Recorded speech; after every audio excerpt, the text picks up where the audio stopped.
Good morning friends. GST platform के YouTube channel में आप सभी का स्वागत है। जी हाँ फ्रेंड्स, जीएसटी के अंदर as a accountant, as a professional, अब आपको मार्च 26 के पहले बहुत सारी ऐसी रिकन्सिलिएशंस हैं और ऐसी एडजस्टमेंट्स हैं जो करना मैंडेटरी है। नहीं तो आपका फाइनेंशियल ईयर 2025-26 का जो एक्चुअल टर्नओवर है, जो आपका एक्चुअल परचेज है, जो आपका एक्चुअल सेल है, एक्चुअल एक्सपेंसेस हैं और एक्चुअल जो मार्जिन्स हैं, वो कैलकुलेट नहीं हो पाएंगी। तो इसके लिए आपको एज अ प्रोफेशनल किन किन बातों का ध्यान रखना है, मैं आज आपके साथ डिस्कस करने वाला हूं। जुड़ी रहिएगा इस वीडियो के एंड तक।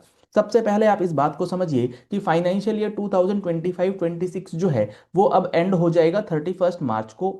और आपके जो परचेजेस के अंदर जो आपने एंट्रीज करी हुई हैं, अब अप्रैल से लेकर के फरवरी 2026 तक जो भी इनवॉइसेस आपके पेंडिंग हैं, आपको कोशिश करके जहां तक पॉसिबल हो वो पूरा का पूरा जो बुक्स है वो आपको कंप्लीट कर देना है in respect of pending invoices March के अंदर। सर मार्च में करने से क्या होगा और अगर अप्रैल में करते हैं तो क्या होगा?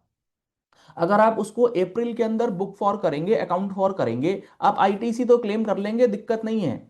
लेकिन आप इस बात को मानिए कि जब आप उस परचेज की एंट्री को अप्रैल में शिफ्ट करते हैं तो आपके रिकंसिलिएशंस में काफी ज्यादा प्रॉब्लम जो है वो आपको आ सकती है। अभी आपके पास समय है, टेक्नोलॉजी का आपके पास पूरा बैकअप जो है अवेलेबल है। तो आपको क्या करना है, आपको अपना GSTR 2A रिकंसाइल कर लेना है, GSTR 2B रिकंसाइल कर लेना है और ऐसे इनवॉइसेस आइडेंटिफाई कर लेने हैं जो आपके 2A या 2B में तो आ रहे हैं, लेकिन आपने उसको अपने बुक्स ऑफ अकाउंट्स के अंदर एंटर नहीं किया है।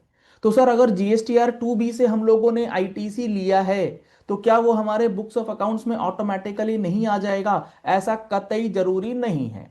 2B से आपने इनपुट टैक्स क्रेडिट जो ऑटो पॉपुलेट हुआ उसके बेसिस पर तो ले लिया 3B के अंदर, लेकिन आपने अपनी अकाउंटिंग सॉफ्टवेयर में उस परचेजेस की, उस बिल की एंट्री करी है या नहीं, वो आपको GSTR 2A के साथ रिकंसाइल करके चेक करना होगा। और फिर सारे पेंडिंग इनवॉइसेस को जो है वो मिलान करवाना पड़ेगा और चेक करवाना पड़ेगा। सर इन सारे एक्सरसाइज में तो काफी ज्यादा टाइम जो है वो लग जाएगा, तो क्यों ना ये मार्च एंडिंग की एक्सरसाइज मार्च के बाद करें। बिल्कुल भी समय नहीं लगेगा अगर आप AI based, technology based portals का यूज करेंगे, जैसे आपको व्यापार टैक्स वन अवेलेबल कराता है। अगर आप इनके पोर्टल पर जाएंगे और इनका पोर्टल यूज करेंगे, इनकी सॉफ्टवेयर्स को यूज करेंगे, तो इसमें क्या ऑप्शंस आपको मिलेंगे? इसमें सबसे पहले जो हम लोग अभी डिस्कस कर रहे थे, जीएसटी का रिकंसिलिएशन अगर आपको करना है तो रिकंसिलिएशन आप कर सकते हैं GSTR 1 का, GSTR 2A का, GSTR 2B का, IMS रिकंसिलिएशन। ये सारे रिकंसिलिएशंस यहां पर अवेलेबल हैं। आप रिकंसाइल करके इनवॉइसेस का जो मिसमैच रिपोर्ट है वो निकाल सकते हैं। उसके बाद सबसे इंपॉर्टेंट और अहम बात यह है कि मान लीजिए आपके पास 5 इनवॉइसेस ऐसे निकल के आए जिसकी एंट्री आपने बुक्स ऑफ अकाउंट्स में नहीं ली है। अब आप अपनी पार्टियों को, अपने क्लाइंट को वो सारे इनवॉइसेस की डिटेल भेज दीजिए और वो आपको इनवॉइस का PDF फाइल और वो आपको इनवॉइस का फोटो क्लिक करके भेज देंगे। तो आप उस फोटो को आप डायरेक्टली यहां अपलोड कर दीजिए या PDF फाइल को अपलोड कर दीजिए। सेल और परचेज से रिलेटेड एंट्रीज ऑटोमेटिकली आपके अकाउंटिंग सॉफ्टवेयर में ट्रांसफर कर दी जाएगी। आपको मैनुअल एंट्री करने की भी जरूरत नहीं पड़ेगी।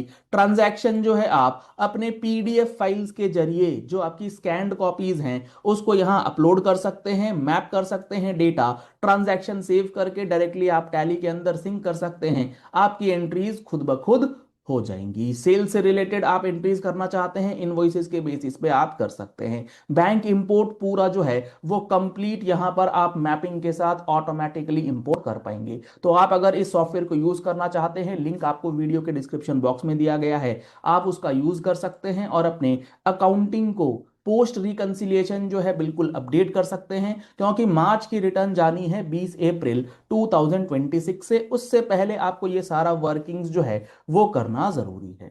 नेक्स्ट इंपॉर्टेंट बात जो है वो ये आपको चेक करना है कि आपने जो एक्सपेंसेस जी हाँ फ्रेंड्स, ये बहुत इंपॉर्टेंट है एज अ अकाउंटेंट। आप जो भी एक्सपेंसेस मार्च 26 तक बुक कर रहे हैं, उन एक्सपेंसेस का पूरा जो बाइफरकेशन है वो आपको देखना पड़ेगा कि कौन से ऐसे एक्सपेंसेस हैं जिसके ऊपर आप रिवर्स चार्ज की लाइबिलिटी डिस्पोज ऑफ करके आए हैं या नहीं।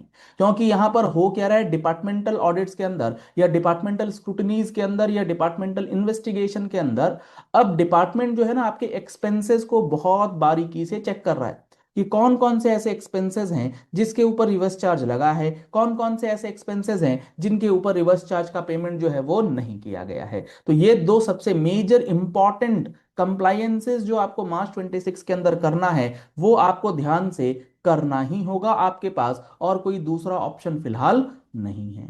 चलिए इस वीडियो को यही एंड करते हैं। आशा करते हैं आपको ये सारी बातें जो हैं वो समझ में आ गई होंगी। पहली बार आए हमारे यूट्यूब चैनल पर, हमारे चैनल को फॉलो कर लीजिए, सब्सक्राइब कर लीजिएगा नोटिफिकेशन बेल के साथ। Thank you and have a nice day.